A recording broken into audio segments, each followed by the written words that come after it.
심한 경우에는 신경을 누르게 돼서 마비가 오는 경우도 있습니다. 폐 같은 장기를 짓누르게 되면 호흡이 굉장히 곤란한 경우들도 있기 때문에 수술이 필요합니다.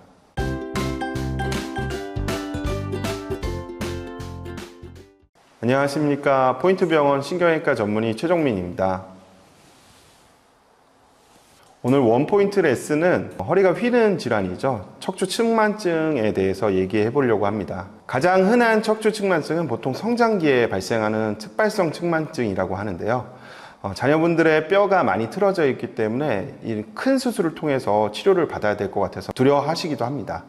그래서 오늘 제가 고른 것들이 어떤 원인 때문에 생기고 치료는 어떻게 하는지 빠르게 설명을 한번 드려보도록 하겠습니다.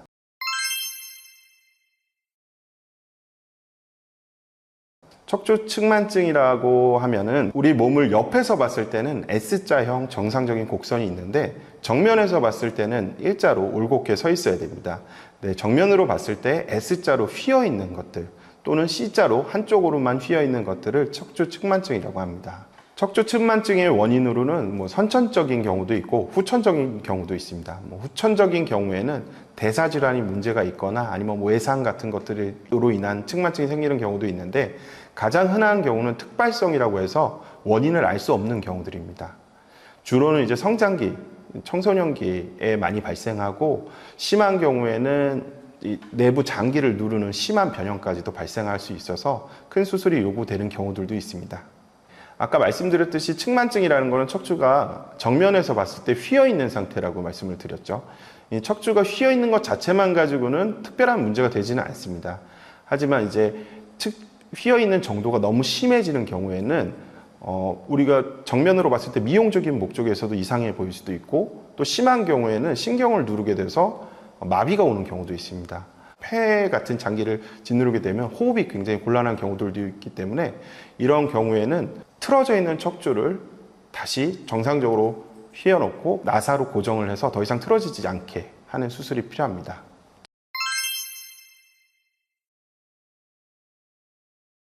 정확하게 정해진 가이드라인은 없습니다. 하지만 30도 이상의 변형이 있을 경우에는 수술적인 치료를 고려하고 있고 성장기가 지난 이후의 시기에는 이 30도 이상의 변형이 더 진행하는 경우들은 흔치 않기 때문에 이후에 변형이 없다라면 굳이 수술을 진행하지는 않습니다.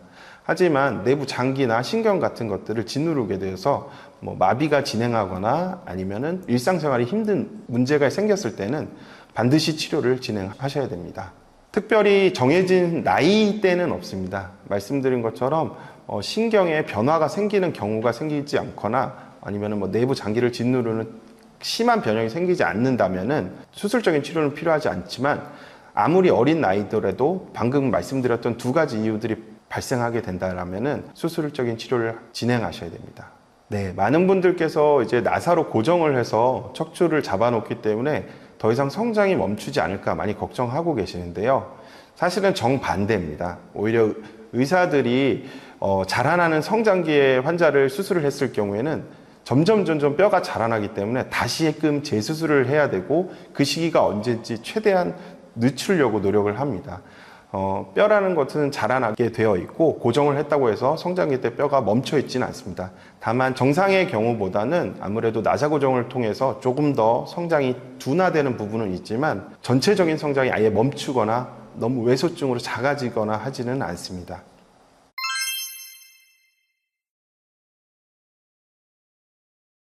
척추 측만증의 그 수술적인 치료는 변형을 원 상태로 바꾸고 이것을 나사로 고정하는 것이기 때문에 빠르게 일상생활로 복귀하기는 어렵습니다. 최근에는 이제 내시경을 통해서 하는 경우들도 많이 개발이 되었는데요. 그렇다고 하더라도 3개월 이상은 재활치료가 반드시 필요하고 보조기 착용도 필요하게 됩니다. 예전에는 이제 그 등 전체를 절개하고 커다랗게 수술을 했기 때문에 일상생활로 복귀하는데 적어도 3개월에서 6개월 이상 굉장히 많은 시간이 소요되었습니다. 최근에는 내시경을 통해서 큰 절개를 하지 않고 교정을 하는 경우들도 많기 때문에 이러한 경우에는 보다 빨리 일상생활로 복귀할 수 있습니다.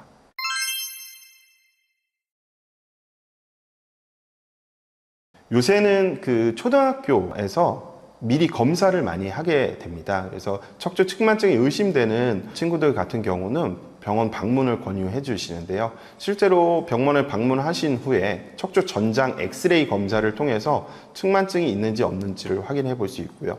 측만증이 있다고 하더라도 심하지 않은 경우는 6개월이나 1년 간격으로 해서 척추 측만증이 진행되는지 확인을 하는 것이 반드시 필요합니다. 심하지 않은 경우에는 몸통에 보조기를 착용을 하여서 측만증이 더 이상 진행하지 않도록 조금 도와줄 수 있는 방법도 있습니다. 앞서 말씀드렸듯이 대부분의 척추 측만증의 원인은 특발성인 경우가 많습니다. 특발성이라고 하는 것은 원인을 알 수 없는 경우이기 때문에 우리가 이런 것들을 피하거나 이런 것들을 하면 예방할 수 있다는 정확한 기준은 없습니다. 다만 측만증 환자의 경우에는 척추가 한쪽으로 틀어져 있는 경우들이 많기 때문에 양쪽의 근육이 비대칭적으로 성장하는 경우들이 많습니다.